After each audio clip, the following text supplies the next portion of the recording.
उत्तराखंड के राज्यपाल श्रीमान डॉक्टर के पॉल, उत्तराखंड के युवा मुख्यमंत्री श्रीमान त्रिवेंद्र सिंह जी रावत, पतंजलि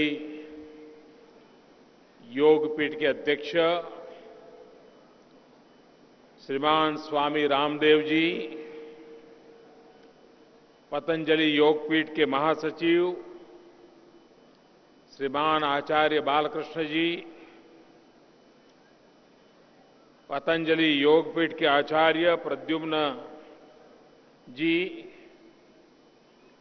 और विशाल संख्या में पधारे हुए प्यारे भाई और बहनों,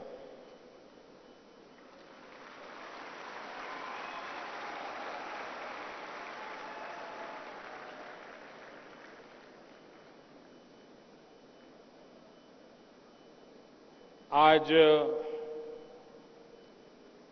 ये मेरा सौभाग्य था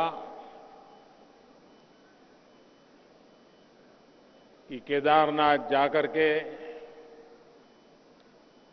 बाबा के दर्शन करने का मुझे सौभाग्य मिला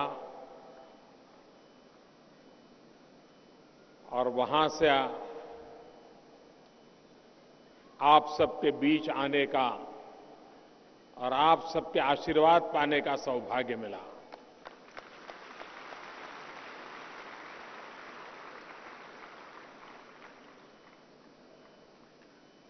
मुझे पता नहीं था, बाबा ने सरप्राइज दे दिया।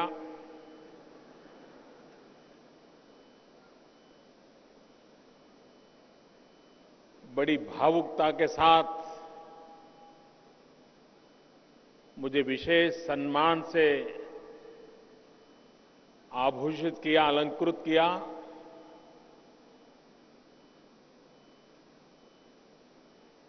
मैं स्वामी जी का, इस पतंजलि पूरे परिवार का अंतःकरणपूर्वक आभार व्यक्त करता हूं।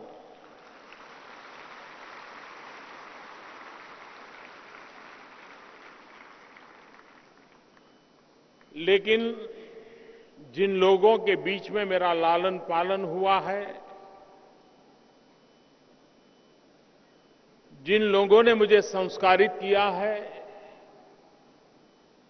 मुझे शिक्षा दीक्षा दी है, उससे मैं इस बात को भली भांति समझता हूं कि जब आपको सम्मान मिलता है तो उसका मतलब ये होता है कि आपसे ये प्रकार की अपेक्षाएं हैं, जरा भी आगे पीछे मत हो, इसको पूरा करो।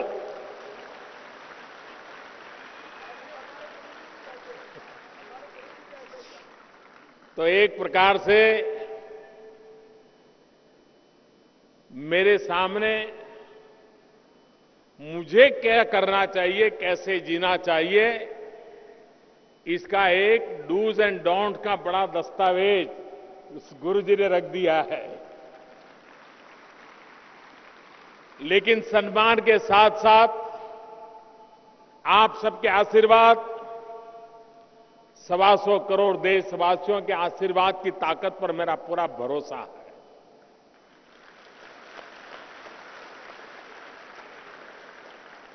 मेरा अपने पर उतना भरोसा नहीं है, मुझ पर इतना भरोसा नहीं है जितना कि मुझे आपके और देशवासियों की आशीर्वाद की ताकत पर भरोसा है।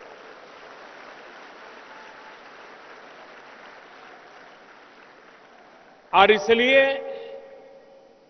वो आशीर्वाद ऊर्जा का स्रोत है, संस्कार उसकी मर्यादाओं में बांध करके रखते हैं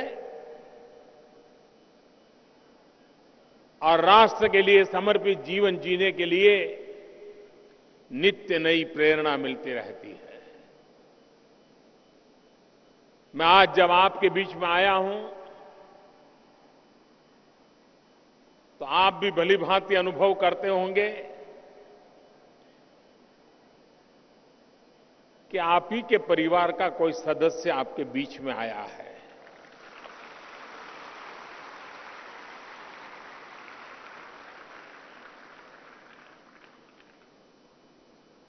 और मैं यहां कोई पहली बार नहीं आया हूं। आप लोगों के बीच बार बार आने का मुझे सौभाग्य मिला है। एक परिवार के सदस्य के नाते आने का सौभाग्य मिला है।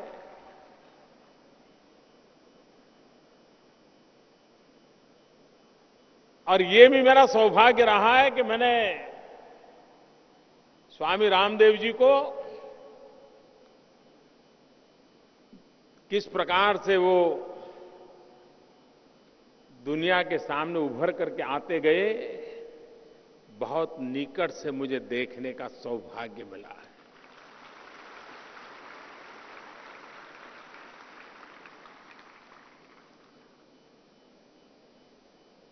उनका संकल्प और संकल्प के प्रति समर्पण, यही उनकी सफलता की सबसे बड़ी जड़ी बूटी है। और ये जड़ी बूटी बालकृष्ण आचार्य जी की खोजी हुई जड़ी बूटी रही है।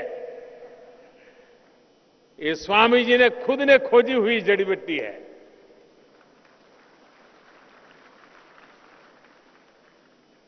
बालकृष्ण जी की जड़ी बूटी शरीर को स्वस्थ रखने के लिए काम आती है, लेकिन स्वामी रामदेव जी वाली जड़ी बूटी हर संकटों को पार कर करके नैया को आगे बढ़ाने की ताकत देने वाली होती है।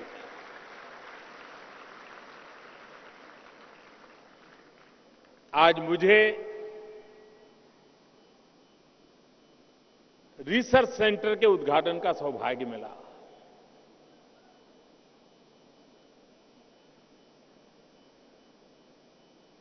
हमारे देश का अगर भूतकाल की तरफ थोड़ी नजर करें तो एक बात साफ ध्यान में आती है। हम इतने छाए हुए थे, इतने पहुंचे हुए थे, इतनी ऊंचाइयों को प्राप्त किए हुए थे कि जब दुनिया ने इसे देखा तो उनके लिए तो वहां तक पहुंचना शायद संभव नहीं लगता था, और इसलिए उन्होंने मार्ग अपनाया था जो हमारा श्रेष्ठ है उसे ध्वस्त करने का, उसको नेस्त नाबूद करने का। और गुलामी का पूरा कालखंड, हमारी पूरी शक्ति, हमारे ऋषि मुनि संत आचार्य किसान वैज्ञानिक हर किसी को जो श्रेष्ठ था उसको बचाए रखने के लिए 1200 साल के गुलामी कालखंड में उनकी शक्ति खपती रही। आजादी के बाद जो बचा था उसे पनपाते, उसे पुरस्कृत करते, समयानुकूल परिवर्तन करते, नए रंग रूप के साथ सज सज्जा करते, और आजाद भारत की सांस के बीच उसे विश्व के सामने हम प्रस्तुत करते, लेकिन वो नहीं हुआ। गुलामी के कालखंड में नष्ट करने का प्रयास हुआ। आजादी का एक लंबा कालखंड ऐसा गया जिसमें इन श्रेष्ठताओं को भुलाने का प्रयास हुआ।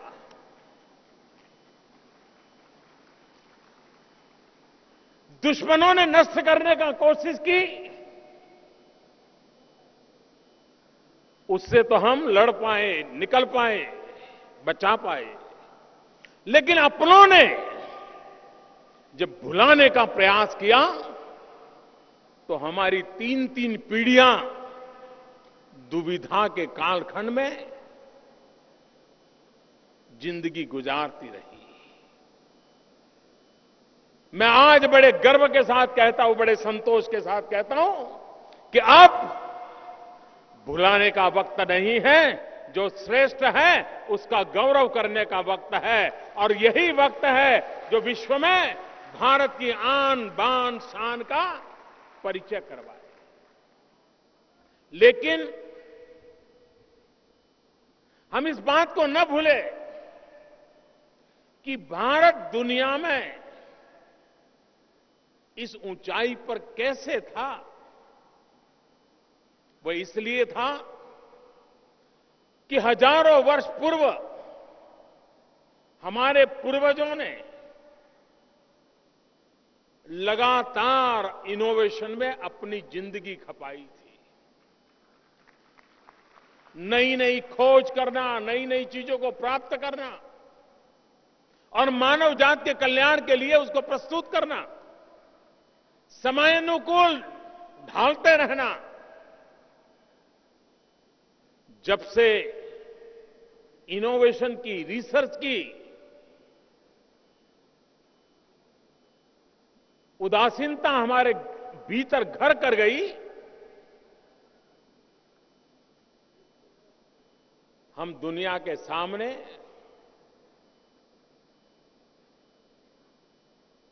प्रभाव पैदा करने में असमर्थ होने लगे। कई वर्षों के बाद जब आईटी रिवॉल्यूशन आया, जब हमारे देश के 18, 20, 22 साल की उम्र के बच्चे माउस के साथ खेलते खेलते दुनिया को अचरज करने लगे, तब फिर से दुनिया का ध्यान हमारी तरफ गया। आईटी ने दुनिया को प्रभावित किया। हमारे देश के 18, 20 साल की उम्र के नौजवानों ने विश्व को प्रभावित कर दिया। रिसर्च, इनोवेशन, इसकी क्या ताकत होती है हमने अपनी आंखों के सामने देखा है। आज पूरा विश्व होलिस्टिक हेल्थ केयर,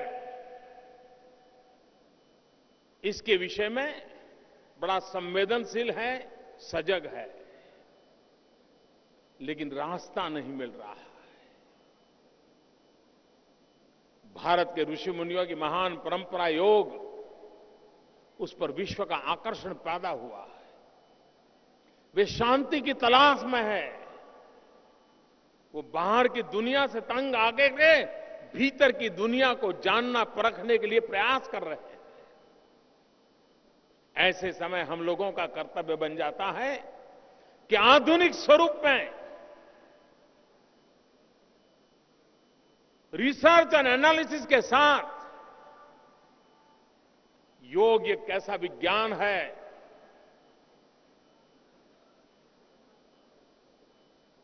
तन और मन की तंदुरुस्ती के लिए, आत्मा की चेतना के लिए यह शास्त्र कितना सहज उपलब्ध हो सकता है। मैं बाबा रामदेव जी को अभिनंदन करता हूं कि उन्हें योग एक आंदोलन बना दिया। सामान्य मानवी में विश्वास पैदा कर दिया कि योग के लिए हिमालय की गुफाओं में जाने की जरूरत नहीं है। अपने घर में किचन के बगल में बैठ करके भी योग कर सकते हो, फुटपाथ पर भी कर सकते हो, मैदान में भी कर सकते हो, बगीचे में भी कर सकते हो, मंदिर के परिसर में भी कर सकते हो। ये एक बहुत बड़ा बदलाव आया और आज उसका परिणाम है कि 21 जून को जब विश्व अंतर्राष्ट्रीय योग दिवस मनाता है, दुनिया के हर देश में योग का उत्सव मनाया जाता है। अधिकतम लोग उसमें जुड़े, उसके लिए प्रयास होता है। मुझे विश्व के जितने लोगों से मिलना होता है, मेरा अनुभव है कि देश की बात करेंगे, विकास की बात करेंगे, इन्वेस्टमेंट की चर्चा करेंगे, राजनीतिक परिदृश्य की चर्चा करेंगे, लेकिन एक बात अवश्य करते हैं, मेरे साथ योग के संबंध में तो एक दो सवाल जरूर पूछते हैं। ये जिज्ञासा पैदा हुई है। हमारे आयुर्वेद की ताकत, थोड़ा बहुत तो हमने ही उसको नुकसान पहुंचा दिया। आधुनिक विज्ञान का जो मेडिकल साइंस है, उनको लगा कि आपकी सारी बातें कोई शास्त्र आधारित नहीं है। आयुर्वेद वालों को लगा कि आपकी दवाइयों में दम नहीं है, आप लोगों को ठीक कर देते हो लेकिन ठीक होते नहीं है। तुम बड़े कि हम बड़े, इसी लड़ाई में सारा समय बीतता गया। अच्छा होता कि हमारी सभी ज्ञान, आधुनिक से आधुनिक ज्ञान भी, उसको भी हमारी इन परंपराओं के साथ जोड़ करके हमने आगे बढ़ाया होता तो शायद मानवता की बहुत बड़ी सेवा हुई होती। मुझे खुशी है कि पतंजलि योग विद्यापीठ के माध्यम से बाबा रामदेव जी ने जो अभियान चलाया, आंदोलन चलाया है, उसमें आयुर्वेद का महिमा मंडन वहां अपने आप को सीमित नहीं रखा। दुनिया जो भाषा में समझती है, रिसर्च के जिन आधारों पर समझती है, मेडिकल साइंस में प्रस्तावित व्यवस्थाओं के तहत समझती है, बाबा रामदेव ने बीड़ा उठाया है। उसी भाषा में भारत के आयुर्वेद को वो लेकर के आएंगे और दुनिया को प्रेरित करेंगे।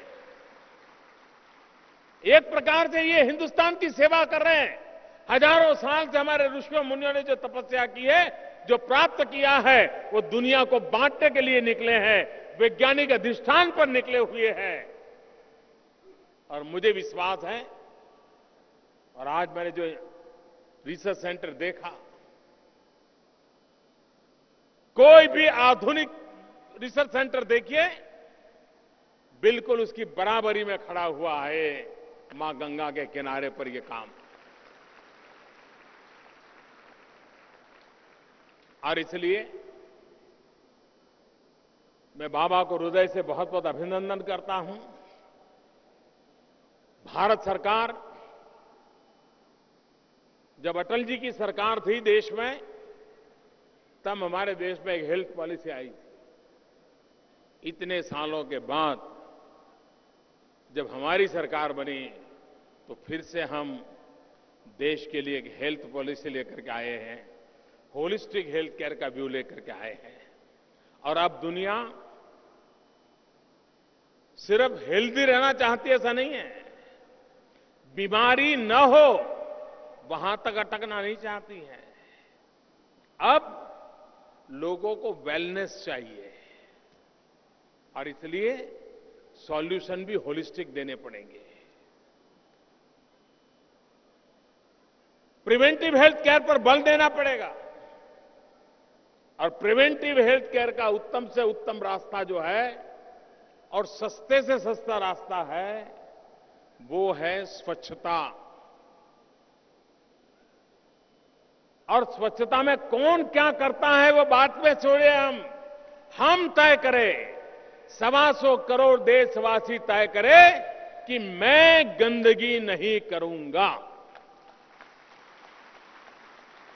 कोई बड़ा संकल्प लेने की जरूरत नहीं, इसमें जेल जाने की जरूरत नहीं है, फांसी पर लटकने की जरूरत नहीं है, देश के लिए सीमा पर जाकर के जवानों की तरह मरने मिटने की जरूरत नहीं है। छोटा सा काम, मैं गंदगी नहीं करूंगा।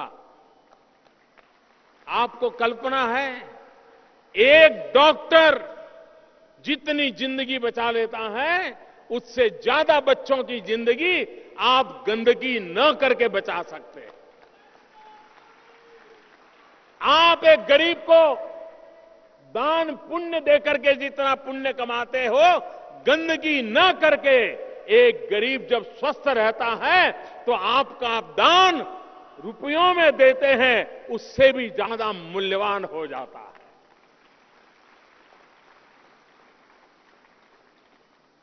और मुझे खुशी है कि देश की जो नई पीढ़ी है, आने वाली पीढ़ी, छोटे छोटे बालक, हर घर में वो झगड़ा करते हैं।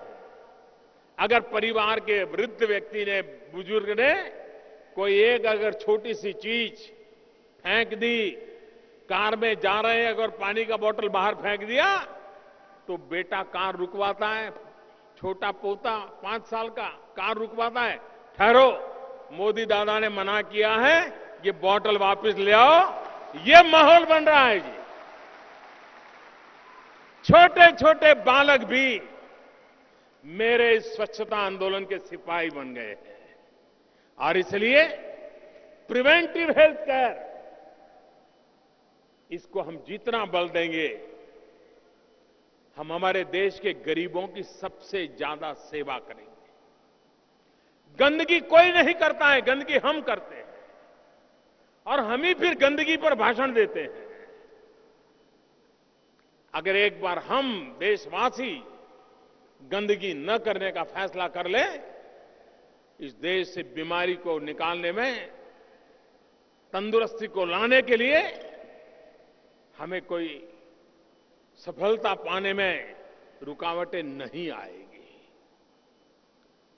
हमारी उदासीनता इतनी है कि हम इतना बड़ा हिमालय की जड़ी बूटी, भगवान रामचंद्र जी और लक्ष्मण जी की घटना से परिचित, हनुमान जी जड़ी बूटी के लिए क्या क्या नहीं करते थे, वो सारी बातें परिचित, और हम इतने सहज हो गए थे कि दुनिया के देश जिनको जड़ी बूटी क्या होती है मालूम नहीं था, लेकिन जब उनको पता कि इसका बड़ा कॉमर्शियल वैल्यू है, दुनिया के और देशों ने पेटेंट करवा दिया।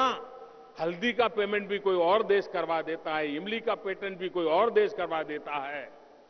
हमारी ये उदासीनता, अपनी शक्ति को भुला देने की आदत है, इसने हमारा बहुत नुकसान किया है। आज विश्व में हर्बल मेडिसिन, उसका एक बहुत बड़ा मार्केट खड़ा हुआ है, लेकिन जितनी मात्रा में दुनिया में इस हर्बल मेडिसिन को पहुंचाने में भारत ने जो ताकत दिखानी चाहिए, अभी बहुत कुछ करने की बाकी है। इस पतंजलि संस्थान के द्वारा ये जो रिसर्च और इनोवेशन हो रहे हैं, ये दुनिया के लोगों को होलिस्टिक और वेलनेस के लिए जो इंटरेस्टेड है, उनको ये दवाइयां आने वाले दिनों में काम आएगी। हमारे देश में बहुत वर्षों पहले भारत सरकार ने आयुर्वेद का प्रचार कैसे हो, उसके लिए एक हाथी कमीशन बिठाया था। जयसुखलाल हाथी करके उनका एक कमीशन बिठाया था। उस कमीशन ने जो रिपोर्ट दी थी, वो रिपोर्ट बड़ी इंटरेस्टिंग थी। उस रिपोर्ट के प्रारंभ में लिखा है कि हमारे आयुर्वेद इसलिए लोगों तक नहीं पहुंचता है क्योंकि उसकी जो पद्धति है वो आज के युग के अनुकूल नहीं है। वो इतनी सारी थैला भर जड़ी बूटी देंगे और फिर कहेंगे इसको उबालना, इतने पानी में उबालना, फिर इतना रस रहेगा, 1 चम्मच में लेना, फिर इसमें फलाना जोड़ना, ढिकना जोड़ना और फिर लेना। तो जो सामान्य व्यक्ति होता है उसको लगता है भाई ये कौन कूड़ा कचरा करेगा, उसके बजाय चलो भाई मेडिसिन ले ले, दवाई की गोली खा ले, अपनी गाड़ी चल जाएगी। और इसलिए उन्होंने कहा था कि सबसे पहली आवश्यकता है, बहुत साल पहले का रिपोर्ट है ये, सबसे पहली आवश्यकता है आयुर्वेदिक दवाओं का पैकेजिंग। अगर उसका पैकेजिंग मॉडर्न दवाइयों की तरह कर देंगे तो लोग ये होलिस्टिक हेल्थ केयर की तरफ मोड़ जाएंगे। और आज हम देख रहे हैं कि हमें वो उबालने वाली जड़ी बूटियां कहीं लेने के लिए जानी नहीं पड़ती है, हर चीज रेडीमेड मिलती है। बस समझता हूं कि आचार्य जी ने अपने आप को इसमें खपाया हुआ है और आज जिस किताब का लोकार्पण करने का मुझे अवसर मिला, मुझे विश्वास है कि दुनिया का इस किताब पर ध्यान जाएगा, मेडिकल साइंस से जुड़े हुए लोगों का ध्यान जाएगा। प्रकृति दत्त व्यवस्था कितनी सामर्थ्यवान है, उस सामर्थ्य को अगर हम समझते हैं तो जीवन कितना उज्जवल हो सकता है, ये अगर व्यक्ति को एक खिड़की खोल करके दे देता है, आगे बढ़ने के लिए बहुत बड़ा अवसर दे देता है। मुझे विश्वास है कि बालकृष्ण जी की ये साधना, बाबा रामदेव का मिशन मोड में ये समर्पित काम और भारत की महान उज्जवल परंपरा, उसको आधुनिक रूप रंग के साथ, वैज्ञानिक अधिष्ठान के साथ आगे बढ़ाने का जो प्रयास है, वो भारत के लिए विश्व में अपनी एक जगह बनाने का आधार बन सकता है। दुनिया का बहुत बड़ा वर्ग है जो योग से जुड़ा है, आयुर्वेद से भी जुड़ना चाहता है। हम उस दिशा में प्रयास करेंगे। मैं फिर एक बार आप सबके बीच आने का मुझे सौभाग्य मिला, विशेष रूप से मुझे सम्मानित किया। मैं सर झुका करके बाबा को प्रणाम करता हूं, आप सबका अभिनंदन करता हूं और मेरी तरफ से बहुत बहुत शुभकामनाएं देता हूं।